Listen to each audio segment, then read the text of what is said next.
Salut tout le monde et bienvenue dans cette nouvelle revue de presse. Depuis le Classico, l'Espagne ne se remet toujours pas du niveau de Jude Bellingham. Encore une fois, le meilleur Bellingham, titre A sur sa une. Le média espagnol va plus loin en le comparant à un super-héros de cinéma comme Batman. Jude est de retour.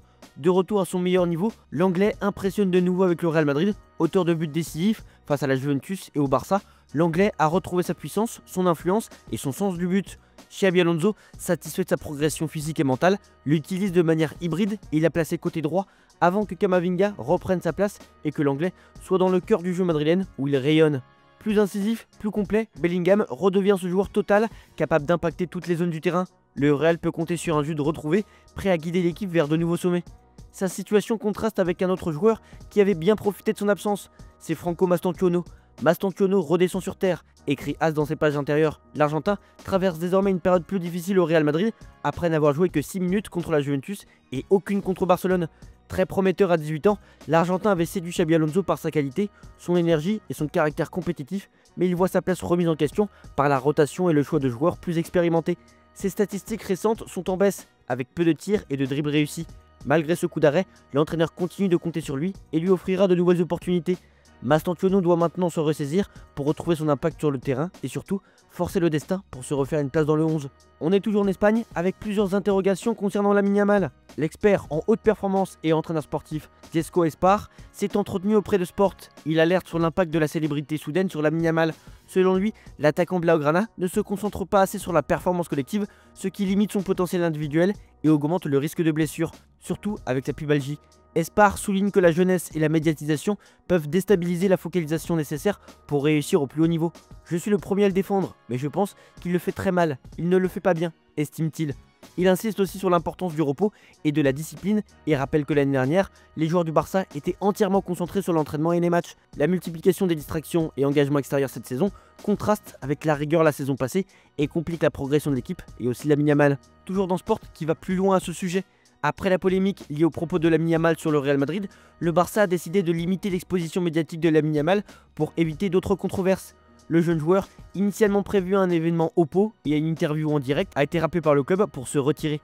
Le FC Barcelone souhaite que le jeune de Rocafonda modère son agenda social et ses apparitions commerciales, conscient que ses déclarations passées ont créé des tensions inutiles. Lamine Yamal a compris la nécessité de ce recul pour protéger son image et celle de l'équipe. Cette mesure vise à préserver sa progression sportive tout en évitant les distractions médiatiques. Pour finir avec l'Espagnol, Marca publie un article sur sa blessure. Lamine Yamal souffre d'une pubalgie depuis près de 2 mois qui ne l'empêche pas de jouer, mais l'empêche d'atteindre son meilleur niveau. Depuis sa réapparition, il n'a disputé que 351 minutes en 5 matchs, avec un bilan limité d'1 but et 2 passes décisives. Le docteur Ripoll explique « Lamine joue, mais ce n'est pas lui, car la blessure le rend plus lent, moins réactif et moins confiant pour tirer. Le problème pourrait s'aggraver avec l'hiver et l'humidité des terrains, ce qui augmenterait le risque de rechute. Le problème de Lamine Yamal pourrait s'aggraver avec la période hivernale. C'est une blessure de surcharge et en ce sens, les pires mois sont à venir, car avec l'humidité des terrains, le footballeur est obligé de faire un effort supplémentaire pour rester debout. Une fois que la période hivernale augmente, il y a plus de glissements de chaussures sur les terrains, estime le médecin. En gros, la pubalgie qui traîne ne lui permet pas de montrer sa meilleure version et le Barça devrait rapidement prendre une décision pour le protéger. On part en Italie avec le oui de Spalletti. Luciano Spalletti va officiellement prendre les rênes de la Juventus dans les prochaines heures avec un contrat incluant un renouvellement automatique en cas de qualification pour la Ligue des Champions. L'ancien entraîneur de Naples voit cette mission comme une revanche personnelle après des expériences difficiles avec l'équipe nationale italienne. Le choix de Spalletti a été soutenu par Giorgio Chiellini, considéré comme le profil idéal pour redonner de l'impulsion à une équipe en panne de victoire et de buts. Son premier vrai défi sur la 4e journée de phase de groupe de la Ligue des Champions contre le Sporting Lisbonne avant de jouer en championnat contre Cremonense. La Juventus mise sur l'expérience et l'autorité de Spalletti pour relancer sa saison et instaurer un nouvel élan dans le vestiaire. On est en pleine semaine, mais il y a bien eu des matchs de Serie A hier soir. Naples s'est imposé 1-0 contre Lecce grâce à un but de la tête de Franck Zambo-Anguissa après un pénalty manqué par Francesco Camarda. Antonio Conte a multiplié les changements tactiques pour ajuster son équipe face à la combativité de Lecce et compenser le manque de punch offensif. Cette victoire permet à Naples de rester seul en tête du classement malgré une performance mitigée. De son côté, l'AC Milan peine offensivement et concède un nul face à l'Atalanta, un but partout. Les Milanais ont été incapables de se montrer dangereux avec Leao et Jiménez, remplacés par Nkunku et Loftus-Cheek.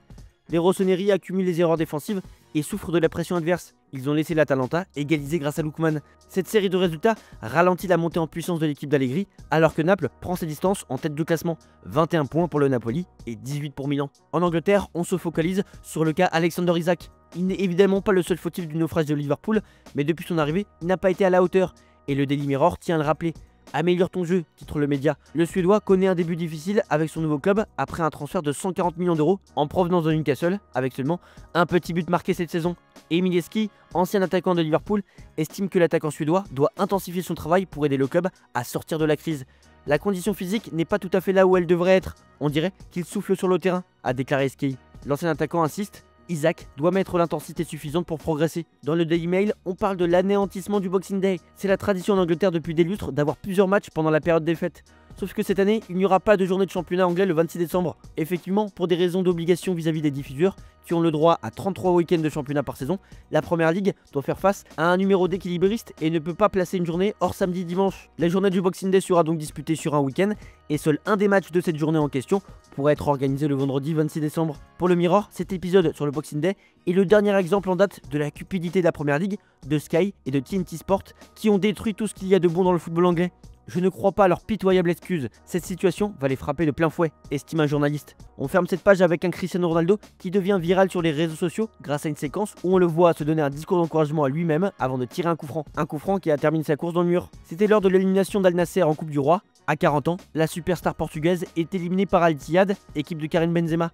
Malgré l'avantage numérique, son équipe n'a pas pu renverser la situation, prolongeant l'attente d'un trophée majeur en Arabie Saoudite. On termine cette revue de presse avec l'actualité en France. Marc Keller, président du RC Strasbourg, a accordé un long entretien au Figaro où il affiche sans détour son ambition européenne.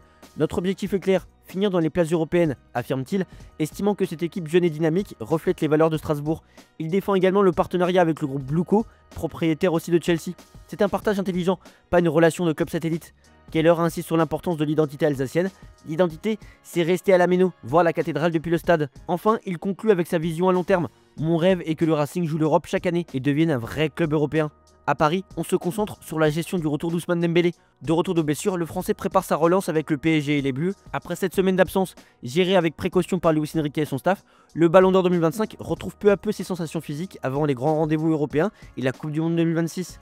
Son entourage souligne sa sérénité et son implication totale malgré la pression médiatique. Le PSG planifie un retour progressif pour éviter toute rechute selon l'équipe. En équipe de France, Didier Deschamps compte sur lui pour sceller la qualification des Bleus. S'il joue avec Paris, il est sélectionnable. Toujours côté PSG, Beraldo interroge. Il n'est pas la priorité dans la hiérarchie et en l'absence de Marquinhos, c'est Pacho et Zabarni qui sont alignés. Il est 5e dans la hiérarchie, derrière notamment Théo Hernandez. Une situation peu appréciée par le Brésilien, son statut devrait agiter le mercato hivernal selon l'équipe. Il veut davantage d'exposition pour la Coupe du Monde. Luis Enrique l'invite à patienter, à voir s'il écoutera son conseil. Parlons du cas Vinicius qui enflamme le Real Madrid. Cette nuit, El Chiringuito a apporté de nouveaux éléments dans cette affaire. L'un des intervenants de l'émission a dévoilé ce qui se serait passé selon lui lorsque Vinicius est allé directement au vestiaire. Xabi Alonso a dit à l'un des membres de son staff technique « Va le chercher, qu'il revienne sur le banc et dis-lui très clairement que s'il ne revient pas, il jouera très peu.